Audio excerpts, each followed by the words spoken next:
হয় যিহেতু আপোনালোকে সকলোৱে গম পাইছে যে আমাৰ হিয়াৰ আমঠু জুবিনদাৰ ইতিমধ্যে মানে মৃত্যু হৈছে আৰু এই মৃত্যুত আচলতে আমি সকলো জুবিন গাৰ্গৰ অনুৰাগী আমি ভাগি পৰিছোঁ শোকত আৰু আচলতে যাৰ গান শুনি আমি সৰুৰ পৰা ডাঙৰ দীঘল হ'লোঁ আমাৰ শৈশৱ যৌৱন আছিল বৰ্তমান চব তেওঁৰ গানৰ মাজতে আমি নিজকে বিচাৰি পাইছিলোঁ আৰু সেইটো কাৰণে মই ভাবিছোঁ যে মোৰ ফালৰ পৰা মই এটাই শিৱসাগৰবাসী ৰাইজৰ সহযোগত এটাই শিৱসাগৰত এটি প্ৰতিমূৰ্তি জুবিন গাৰ্গদেৱৰ এটি প্ৰতিমূৰ্তি স্থাপনৰ বাবে দায়িত্ব ল'ব বিচাৰিছোঁ। সেই ক্ষেত্ৰত মই সমূহ শিৱসাগৰবাসী ৰাইজ তথা দল সংগঠন তথা সাংবাদিকসকলৰ সকলোৰে মই সহযোগিতা বিচাৰিছোঁ যাতে এই পদক্ষেপটোত যাতে তেওঁলোকে সঁহাৰি জনায় আৰু যাতে আমি এই পদক্ষেপটোত খুব সোনকালে আমি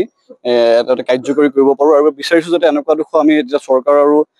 আমি জিলা প্ৰশাসনক এতিয়া অনুৰোধ জনাইছোঁ। এতিয়া আমি DC অফিচৰ তালৈ যাম এতিয়া আমি এইটো বিচাৰিছোঁ যাতে এডোখৰ ভাল মাটি দিয়ক এডোখৰ চৰকাৰী মাটি যাৰ জৰিয়তে আমি তেওঁৰ প্ৰতিমূৰ্তিৰ লগতে ওচৰতে এটা সংগ্ৰহালয় আৰু তেওঁৰ বিষয়ত গৱেষণা চিন্তা চৰ্চা কৰিবলৈ এডোখৰ ঠাই লগতে যদি চৰকাৰে এটা পদক্ষেপ গ্ৰহণ কৰে যিহেতু শিৱসাগৰত আমাৰ সংগীত বিশ্ববিদ্যালয় বা মহাবিদ্যালয়খন যদি জুবিন গাৰ্গৰ নামত যদি দিব বিচাৰে তেওঁলোকে প্ৰতিষ্ঠা কৰিব বিচাৰে তেতিয়াহ'লে আমি নথৈ আনন্দিত হ'ম আৰু মই ভাবিছোঁ যে অকল প্ৰতিমূৰ্তিটো স্থাপন কৰিয়ে নহয় যাতে জুবিন গাৰ্গৰ যিটো প্ৰাসংগিকতা বৰ্তমান সময়ত এই প্ৰাসংগিকতাটো যাতে উঠি অহা প্ৰজন্মৰ পিছত প্ৰজন্মৰ যাতে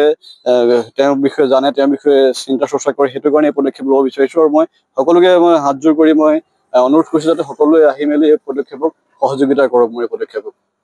যিকোনো খবৰৰ বাবে যোগাযোগ কৰক 7099017330 লগতে 7099017110 নম্বৰত।